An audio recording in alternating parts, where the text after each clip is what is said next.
Halo, apa kabar semua? Semoga Anda sehat dan sukses selalu.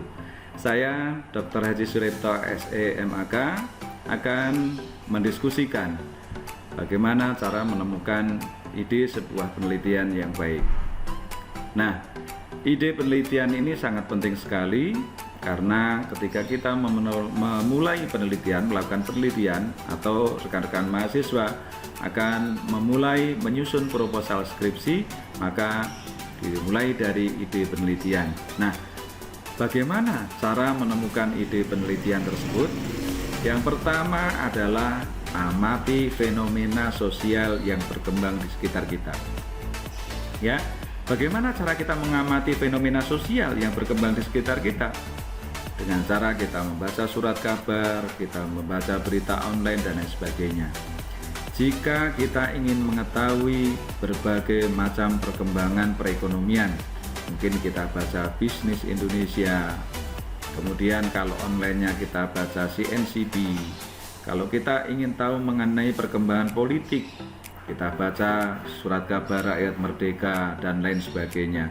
Ketika kita mengetahui secara umum, mungkin kita baca Kompas dan lain sebagainya. Nah, dari surat kabar atau berita online yang kita baca, maka banyak sekali ide-ide penelitian yang mesti kita kerjakan. Contoh, surat kabar memberitakan ketika pasien COVID-19 itu meningkat, maka akibatnya rumah sakit penuh. Nah, ketika rumah sakit penuh dengan pasien, maka berakibat juga pada limbah medis yang meningkat dari tahun sebelumnya. Nah, meningkatnya limbah medis ini menjadi ide penelitian kita. Jika kita kaitkan misalnya akuntansi dengan limbah medis, apa kaitannya? Mungkin sustainability accounting misalnya, ya. Atau mungkin ketika kita membaca berita perekonomian, misalnya ada resesi ekonomi, apa kaitannya akuntansi dengan resesi ekonomi, dan lain sebagainya. Tentu sekali lagi, dengan kita membaca surat kabar, kemudian berita online, maka akan wawasan kita bertambah dan sekaligus kita akan dapat menemukan ide penelitian-penelitian kita. Yang kedua, cara untuk menemukan ide penelitian adalah sebenarnya ide penelitian itu ada di sekitar kita, baik tempat tinggal kita, baik tempat bekerja kita. Nah, sekali lagi, ketika kita tinggal di suatu wilayah atau kampung dan lain sebagainya, ya, tentu di sekitar kita itu banyak sekali ide-ide penelitian yang ada, tapi barangkali belum terpikir. Misalnya, ada beberapa pelaku UKM yang ada di sekitar tempat tinggal kita. Mengapa pelaku UKM ini dari tahun ke tahun, sudah sekian puluh tahun, tetap statis seperti itu? Kiosnya kecil, tidak buka cabang di tempat lain, mungkin malah dagangannya semakin lama kalah sama pesaing retail yang modern, misalnya Alfamart, Indomaret, dan lain sebagainya. Apakah mereka, kalau kita kaitkan dengan akuntansi, ya sistem administrasi pembukanya tidak baik, sehingga evaluasi dan kontrol terhadap laba ataupun biaya dan lain sebagainya kurang? Nah, atau mungkin dari sisi persaingan usaha yang tidak sehat. Nah, sekali lagi, barangkali itu menjadi peluang ide penelitian.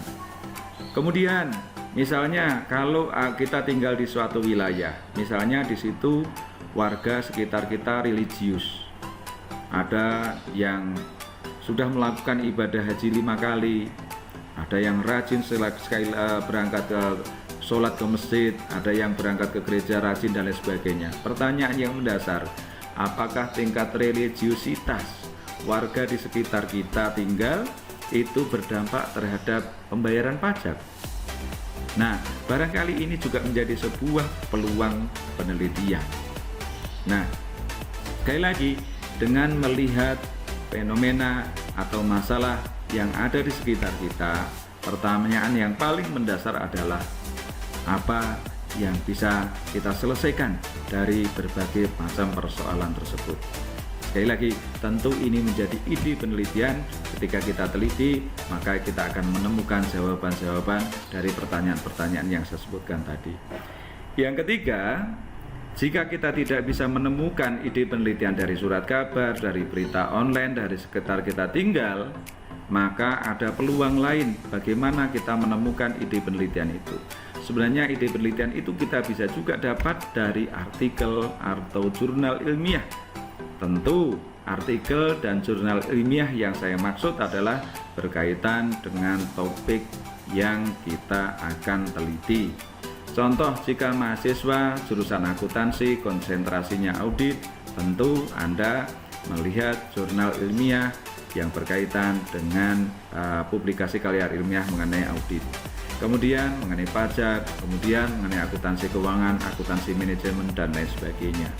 Nah, ketika kita ingin menemukan ide penelitian yang berasal dari artikel atau jurnal ilmiah, caranya kita download, kita buka website, kemudian kita mencari jurnal penelitian atau artikel yang kaitannya dengan topik kita tadi. Setelah kita download, kemudian yang kita lakukan adalah kita review. Nah, ketika kita mereview jurnal tersebut, maka kita akan bisa melihat di situ ternyata jurnal tersebut ada limitation-nya, kemudian ada feature riset-nya.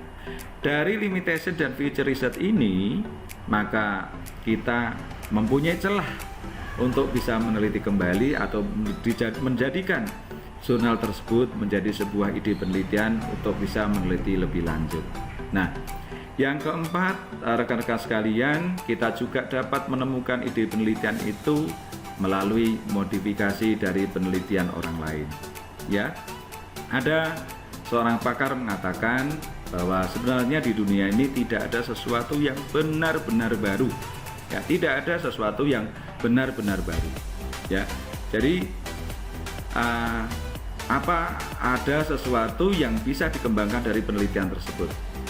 Ya, ketika kita tadi dari melihat jurnal penelitian sebelumnya, ya, barangkali nanti kita bisa modifikasi. Misalnya tadi kita download jurnal, kita review, ada 10 jurnal. Si A penelitiannya ada 4 variabel, si B dalam penelitiannya ada 5 variabel.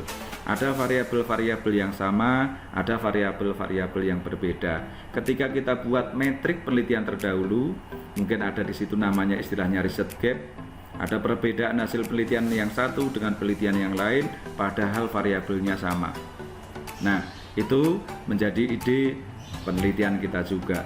Nah, sekali lagi rekan-rekan sekalian, ingat, modifikasi bukan dalam arti menjiplak, tapi meskipun judulnya kita sama, variabelnya sama, tapi mungkin kita bisa mengubah konteksnya, kita bisa mengubah periodenya.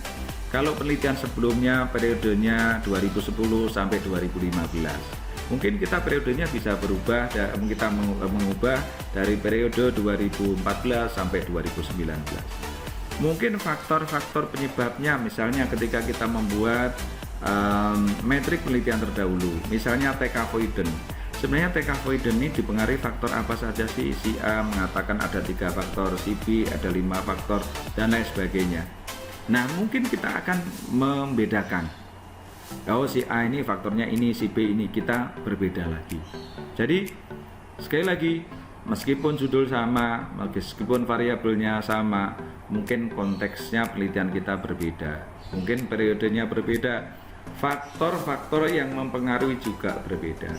Ingat, kita bukan menjiplak, tapi amati, tiru, dan modifikasi. Ya, oke.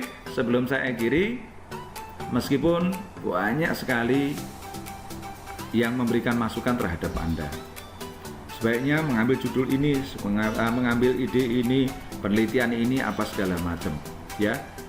Namun demikian, Anda harus jujur pada diri sendiri. Sebenarnya passion kita itu apa sih? Kenapa itu penting, teman-teman sekalian? Karena menurut saya, ya, jika Anda tidak menyukai apa yang diberikan masukan orang lain terhadap Anda, kemudian Anda memaksakan diri, menurut saya itu akan menjadi faktor penghambat ketika Anda nanti melakukan sebuah penelitian. Namun sebaliknya, ketika kita menyukai apa yang kita teliti, maka meskipun kita begadang, sulit mencari jurnal dan lain sebagainya, tentu karena kita memang itu passion kita, memang kita senang dan lain sebagainya, maka sesuatu yang sulit menjadi mudah, sesuatu yang berat akan menjadi ringan. Saya kira demikian teman-teman sekalian, diskusi kita mengenai bagaimana cara menemukan ide penelitian ini. Ya, mudah-mudahan dapat menginspirasi dan bisa juga memotivasi rekan-rekan sekalian, terutama teman-teman yang akan memulai membuat proposal penelitian skripsi. Saya kira demikian.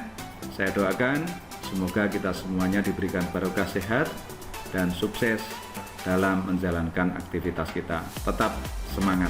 Terima kasih.